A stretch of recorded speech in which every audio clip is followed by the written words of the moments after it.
The ballroom of the Aldine Grand smelled like money and old grudges. Sarah knew both smells well. She'd grown up cleaning the houses of people who had the first, and she'd inherited a lifetime supply of the second. She stood near the back wall, close enough to the service corridor that she could slip out if she needed to, far enough from the champagne towers that no one would expect her to drink from one. Her dress was dark green, not the emerald that her stepsister Blythe was wearing, not the kind of green that cost $300 a yard. Sarah's was the kind of green you found on a clearance rack in November, a little too long in the hem, a little too loose at the shoulders, and she had safety-pinned the left strap twice before leaving the apartment. Nobody noticed. That was the point, she supposed. "You look like someone who got lost on the way to a different party," Blythe said, appearing at her elbow with a champagne flute and a smile that didn't reach anywhere near her eyes. A significantly less important party. Sarah didn't look at her. She looked at the room. The Aldine Grand's main ballroom had been commissioned by some Gilded Age railroad baron who apparently believed that restraint was a character flaw. Gold leaf on every molding, chandeliers the size of small automobiles, a ceiling fresco depicting something classical and vaguely violent. Gods, probably. They always seemed to be doing something violent. "Father invited me," Sarah said. "Father invites the caterers too." Blythe took a sip of champagne, watching her over the rim of the glass. "Doesn't mean they're guests." This was the part where Sarah was supposed to flinch. She'd learned a long time ago that Blythe calibrated her cruelty precisely, never quite enough to cause a scene, always enough to land. She had a gift for it the way some people had a gift for music or languages. Blythe Calloway had a gift for finding the place that hurt most and pressing. Gently until something gave. Sarah's jaw tightened. She didn't flinch. "I see you've had your nails done," she said instead. "Same color as the tablecloths. That must have taken planning." Blythe's smile flickered, just for a second. Then she laughed. The light, performative laugh she used for people she considered beneath her, and drifted back toward the center of the room where she was wanted. Sarah exhaled slowly through her nose. Her father, Clement Calloway, was holding court near the bar. He was a heavy-set man with silver at his temples, and the permanently worried expression of someone who had borrowed more than he could repay, and had been pretending otherwise for so long that the pretending had become its own kind of truth. He caught Sarah's eye across the room, and gave her a small, almost imperceptible nod. The kind that meant behave, please, tonight of all nights. She already knew about the debt. She'd found out 3 weeks ago, going through his desk for the insurance paperwork after the flooding in the garage. The number had been written on a plain piece of paper in her father's meticulous handwriting, the way he'd always written figures he was afraid of, with too many decimal places, as if precision made disaster more manageable. The number had 7 digits. The name above it had one word, Vayne. She'd heard that name before, the way you hear the name of a storm system, forming 3 states away, abstractly, distantly, as something that was happening to other people in other places. Conrad Vayne was not someone Clement Calloway's family should have anything to do with. He was not someone anyone in this room should have anything to do with. He was the kind of man who had entire floors of city buildings to himself, who moved through the world like weather moved through it, without asking permission, without explanation, leaving things changed. Her father had borrowed money from Conrad Vayne, and tonight, apparently, Conrad Vayne was coming to collect. She felt the shift before she heard it. It started at the entrance to the ballroom, a subtle change in the quality of the noise, conversations dropping half a register, laughter going slightly forced. Then the ripple moved inward, table by table, as if someone had thrown a stone into still water. Sarah watched it come. He walked in without announcement. He didn't need one. Conrad Vayne was taller than she'd expected from the photographs she'd managed to find online, which had mostly been grainy and taken from a distance, the kind of photos that exist because someone was trying very hard not to be photographed. He wore a dark suit, charcoal, almost black, with no tie, the collar of his shirt open at the throat. He was not conventionally handsome in the way that the men in this room were handsome, the curated handsomeness of regular gym memberships and expensive haircuts. There was a scar that cut through his left eyebrow, a slight asymmetry to the bridge of his nose that suggested it had been broken at least once, and set by someone who was competent rather than careful. He looked tired.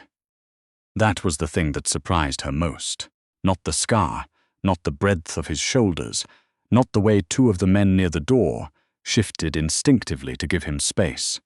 What surprised her was that he looked like a man who had been awake for 36 hours and was running on something harder than caffeine and stubborner than sense. He walked through the room like he owned it, because functionally, tonight, he probably did. Blythe was already moving. Sarah watched her stepsister recalibrate in real time, straightening her spine, touching her hair once with the tips of her fingers, angling herself into the most favorable light near the centerpiece arrangement of white orchids. Blythe had always had excellent instincts for power. Vayne didn't look at her.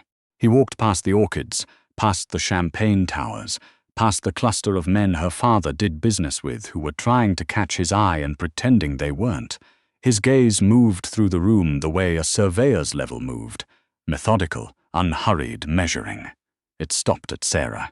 She felt it like a physical thing, that gaze, like someone had pressed a thumb to the center of her sternum. She didn't look away. It seemed important, somehow, not to look away. He changed direction. The room noticed. She could feel it in her peripheral vision, the collective held breath, the way Blythe's careful repositioning became irrelevant in a single second. He stopped in front of her, close enough that she could see the fine lines at the corners of his eyes, the specific quality of his stillness. Not the stillness of someone who was calm, but the stillness of someone who had learned, through long practice, to keep everything that moved in him beneath the surface. "You're not enjoying yourself," he said. His voice was low. It didn't carry to anyone else. "Perceptive," she said. The corner of his mouth moved. It wasn't quite a smile. It was the architectural suggestion of one. "Clement Calloway's daughter," he said. It wasn't a question, one of them.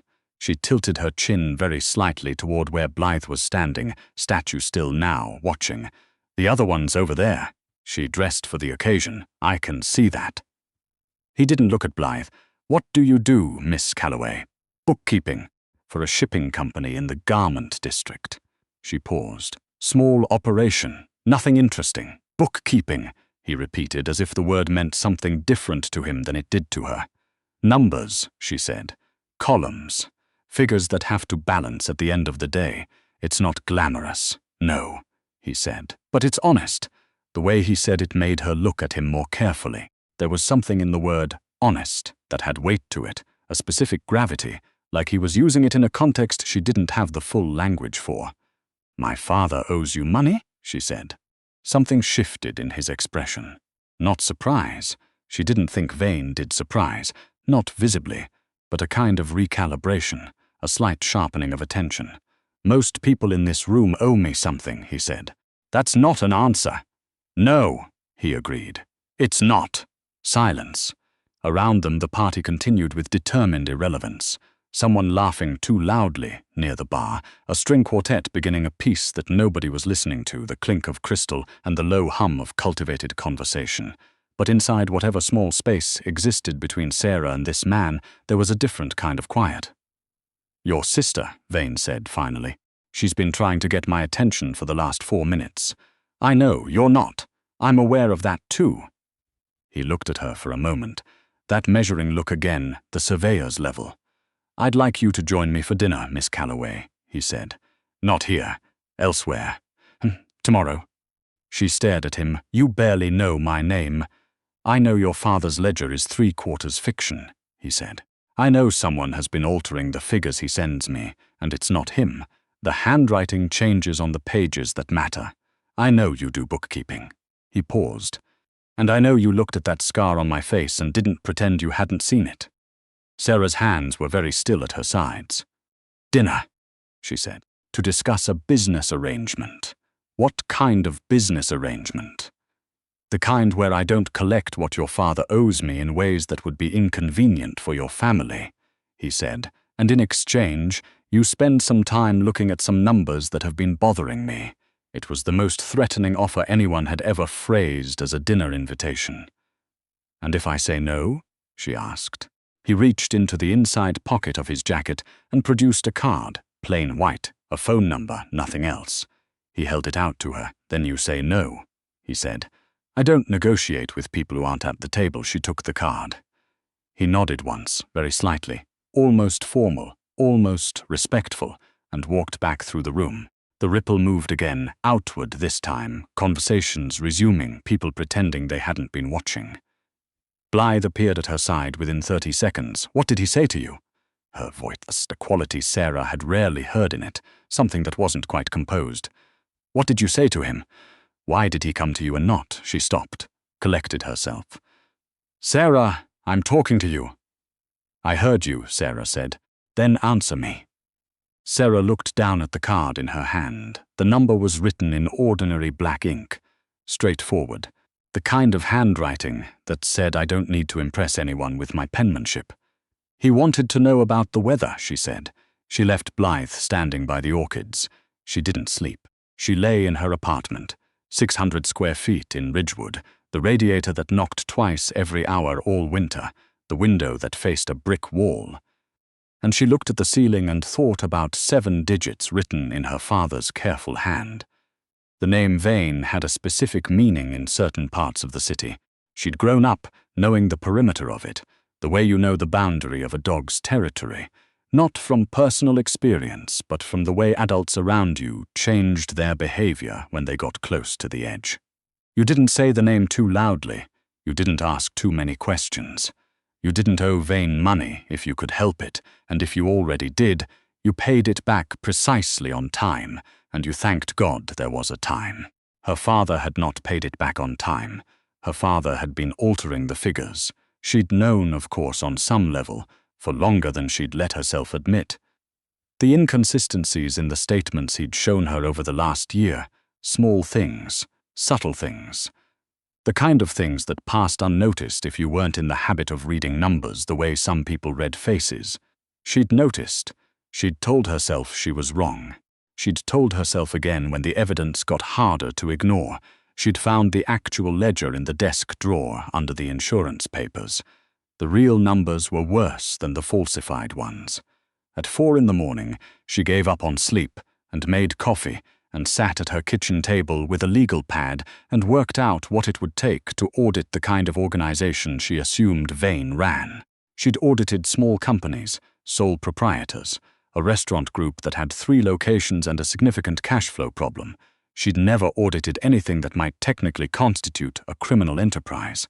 The principles were the same, she thought. Numbers were numbers. They didn't lie. People lied, and the numbers recorded it. She called the number on the card at 8:15 in the morning. It rang twice. "Miss Calloway," Vayne said. "How did you know it was me?" she said. "I gave that number to one person." "Dinner," she said. "What time?" 7. "I'll send a car. I can take the subway." A pause. "The car will be there at 6:50. Mr. Vayne." "Vayne," he said. "Just Vayne." She absorbed that fine, she said. 6:50. The restaurant was not what she'd expected. She'd expected something designed to intimidate. One of the places in Midtown where the lighting was low and the portions were architectural, and everything on the menu had a price, but no one printed it. She'd dressed accordingly, her one good dress, the black one she kept for interviews and funerals. The car, a black sedan, nondescript except for its impeccable cleanliness, took her to a narrow street in the West Village and stopped in front of a place with no sign. Just a door, dark wood, a single small light above it. Inside there were maybe 12 tables. Most of them were empty. The kitchen was visible through a pass-through. 2 people working with the focused quiet of craftspeople, rather than the controlled chaos of a commercial kitchen. It smelled like garlic and something roasting slowly with herbs. Vayne was already there. He stood when she came in, the kind of automatic courtesy that looked like it had been installed young and never uninstalled, whatever else had happened since. He'd changed from last night. Darker clothes still, but the jacket was different, and there was something slightly less guarded in his posture. Marginally. The way a door might be open by 2 inches rather than closed. You came, he said. I said I would. He waited for her to sit before he sat, and she noticed that the table was positioned with a clear line of sight to both the front door and the kitchen entrance, and that the chair he'd left for her was against the wall, not facing it. He'd thought about it, about where to seat her. The realization was strange, that someone like Vayne would think about where to seat someone like her. I ordered water, he said. I didn't know what you drink. Water's fine. There were no menus. Someone brought bread, real bread, the kind with a crust you had to commit to, and olive oil in a small ceramic dish. Tell me what you know, Vayne said. She looked at him. About what I found, she said. In my father's desk, about what your father has been doing with my money for the last 18 months. She tore a small piece of bread. Deliberate. Something to do with her hands. He borrowed $2.3 million, she said. The interest terms you gave him were. She paused. Structured. They were fair, Vayne said, for what he was using the capital for. Fair is relative when you're talking about those kinds of guarantors.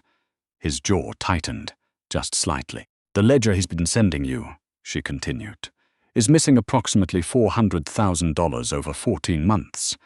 The withdrawals are categorized as operation expenses. They're not. They're going to a separate account. She looked up. I don't know whose account. I'd need access to more records to trace it. Vayne looked at her steadily. And you found all of this in an evening. I had trouble sleeping. Something moved in his expression, not the almost smile from last night. Something more complicated than that. Your father believes the discrepancies are invisible, he said. My father is a good man with a bad gambling habit and mediocre arithmetic skills, she said.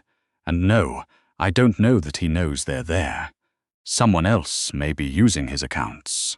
That's actually more likely, based on what She stopped. This is where you tell me what you actually want, Mr. Vayne. Vayne, she said. What do you actually want? He reached for his water glass. There's a leak, he said.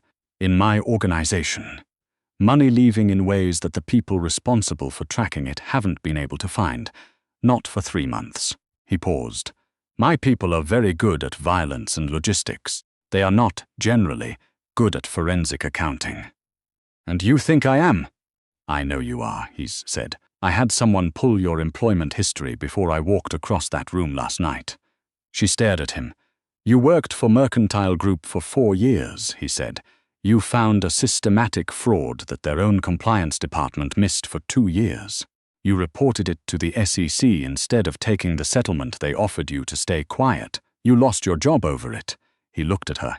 And then you went to work for a shipping company in the garment district for 60% of your previous salary. The bread sat untouched in her hand.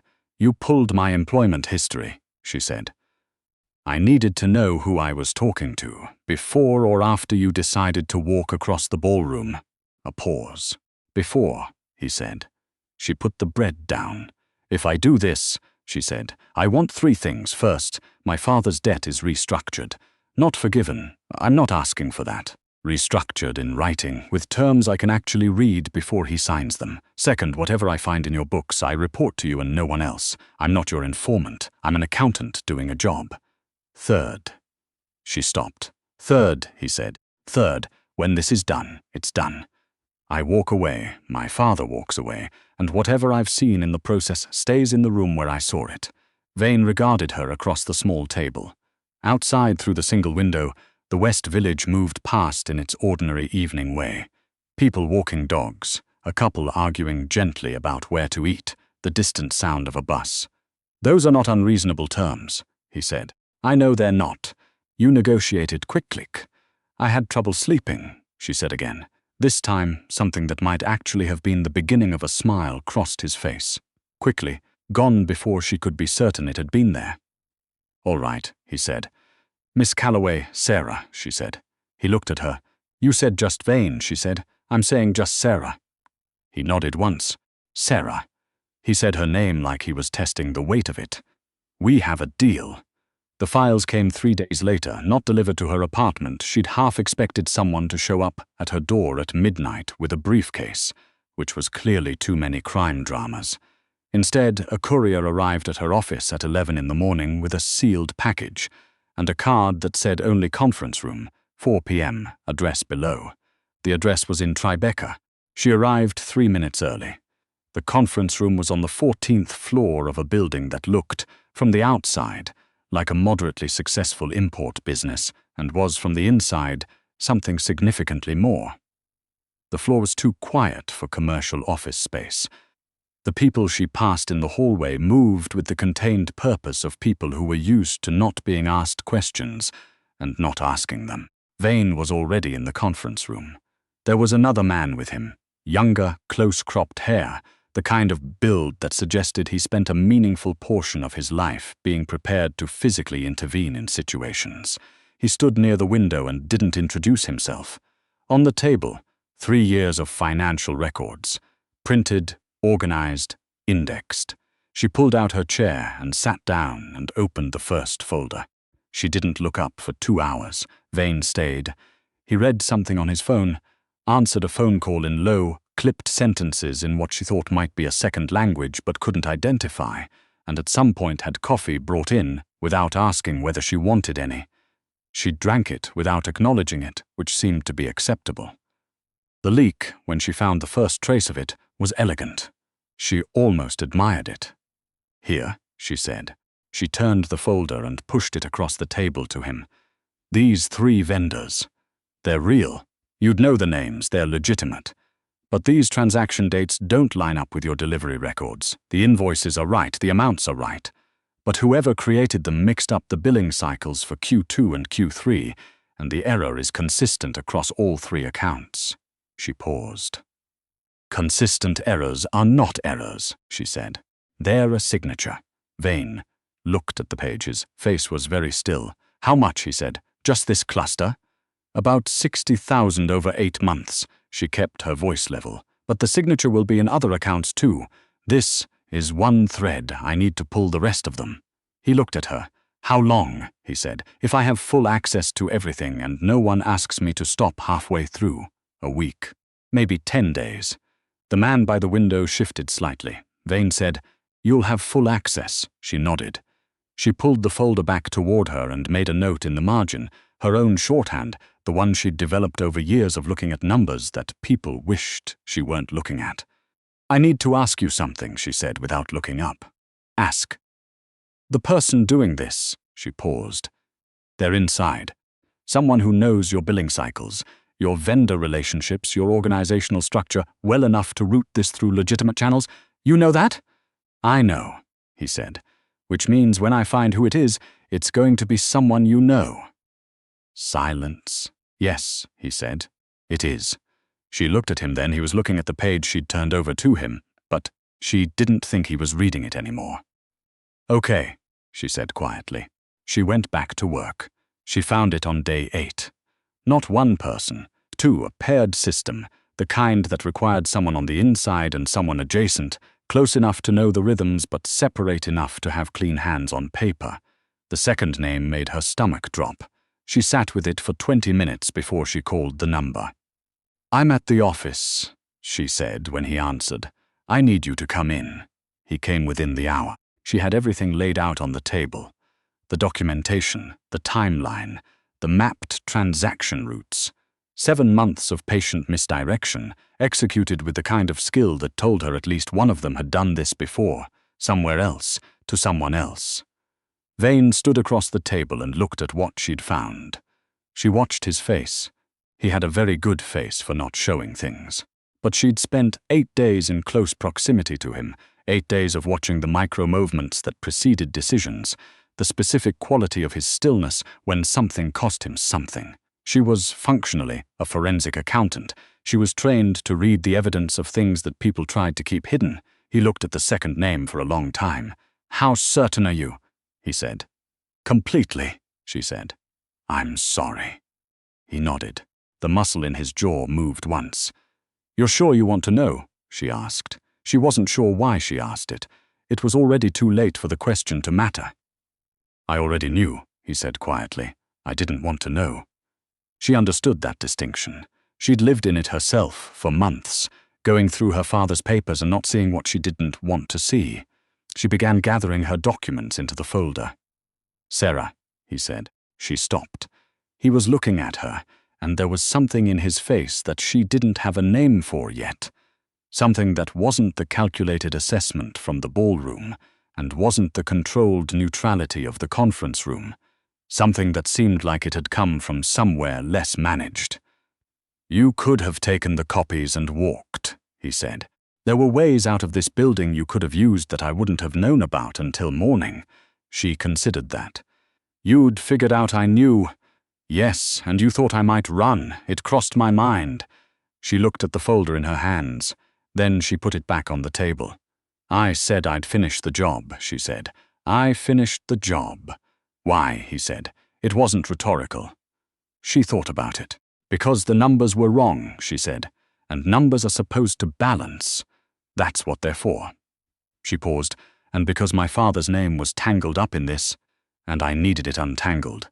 Vayne looked at her for a moment. Then he reached across the table, not for the folder, not for anything on the table, and he picked up the pen she'd set down, and he held it out to her.